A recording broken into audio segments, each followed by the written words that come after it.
let's make one of my most favorite and most made recipes, which are my pork chops with cherry peppers. It is a recipe I grew up with. I have been eating pork chops with cherry peppers literally my whole life, and it's still one of my very favorite things and something that I make on a weekly basis because it's just easy. I can always find them on sale and it doesn't take that long to come together.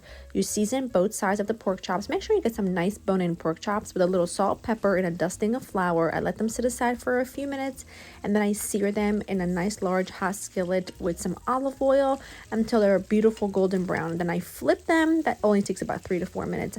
I flip them and then I just cook them for 1 more minute. I don't want to cook them all the way through or they'll be tough. And then I add in some onions. Sometimes I add in garlic instead of onions, but an allium is fine. You could do shallots here, or like I said, you could just do garlic. Let that sizzle for a few minutes, and while that happens, I'm just going to tear apart these whole cherry peppers, but you can also just find them pre-sliced and just use those. You can also find the sweet ones, preferably.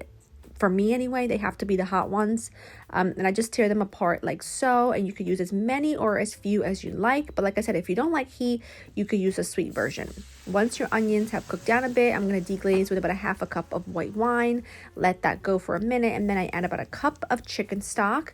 And then at this point, you're going to come in and add in your cherry peppers. Like I said, hot or sweet, totally up to you. They're just so delicious. There's something about the vinegriness of it.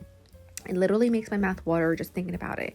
I let this simmer for about, I would say, 7 to 8 minutes. You don't want to overcook them or your pork chops will be dry until the sauce is nice and reduced.